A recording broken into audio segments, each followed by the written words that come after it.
My comments today are in response to the wrongful termination, and I'm glad that Pastor Gant said it, public lynching of Shreveport City Council Clerk Attorney shanekira Fleming on Tuesday, September the 12th, 2023, by a 4-3 yes vote from the Shreveport City Council, with council members Gary Brooks, Ursula Bowman, Jim Telefaro, and Grayson Butcher voting to terminate.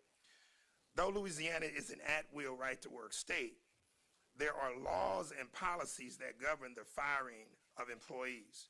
And no employee, I mean no employee, can be fired on the basis of racial discrimination, gender discrimination, religious discrimination, and definitely not their refusal to sexual advances. Our demands are very simple.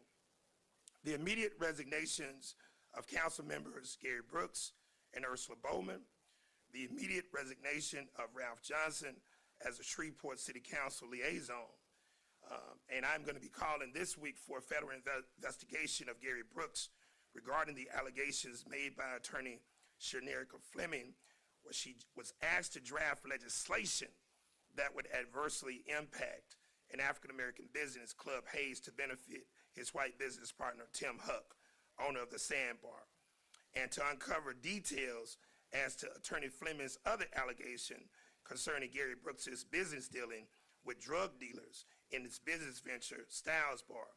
A federal investigation resulted in the arrest, conviction, and incarceration of several individuals involved in the drug trade associated with Gary Brooks, but interestingly, not Gary Brooks.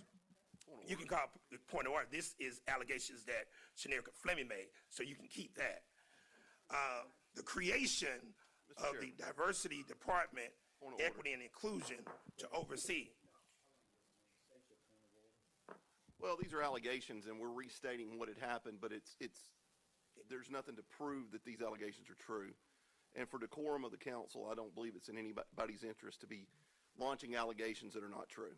These were statements made by shanekira Fleming. I understand that. We all heard them. There was nothing proven to be true by her getting fired. We all heard those, and if you're doing a federal investigation, that's fine. Yeah. But we all heard the allegations, and there's no need for you to repeat them. No, there was, because we can't ledge an investigation against a ghost. So I'm on the record.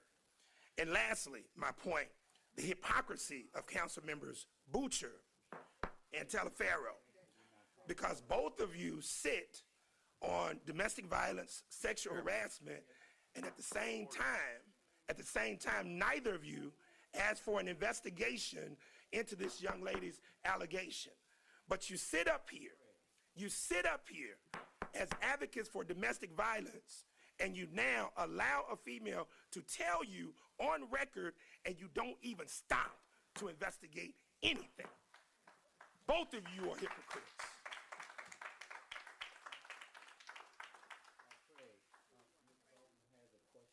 I have a question for you. How are you? When Mr. Gary Brooks said the N-word, he was telling a joke about a Chris Rock show. Councilman Jackson was there also. Are you going to recall him? Excuse me?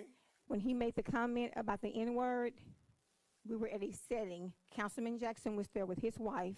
His wife got offended. Are you going to ask for a recall for him also? Let me see. So right now you're attempting to justify why he used. Right now, I want to make sure I'm understanding this. You're attempting to justify why he used a racial slur. No, I'm not. No, well, that's what you just did. So at the end of the day, I'm going based on shanekira Fleming's claim as to why she was fired, because he didn't give any reason as to why she was fired. She just said the council was headed in a downward spiral. I've never heard that excuse given for anybody to be fired. I was just making sure we wasn't being biased. Oh no, ain't no bias, because she didn't bring up anybody else's name other than you being there and him. Okay. Yeah. Thank you.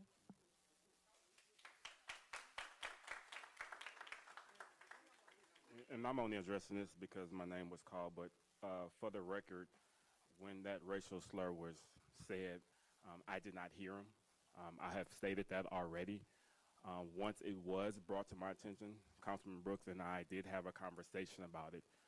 So I'm not going to state how that went down for the record, but we did have a conversation once it was brought to my attention, and then I told him how I felt about using that word in my presence.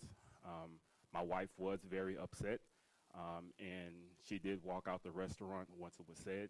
Once I got home, we had a conversation about it, and again, Councilman Brooks and I had a conversation about it afterwards in order to address that racial slur. Thank you. For the record, in the spirit of transparency, we've never had a conversation about it, Alan. Never.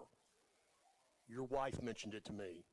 You've never said one word about it until last Tuesday.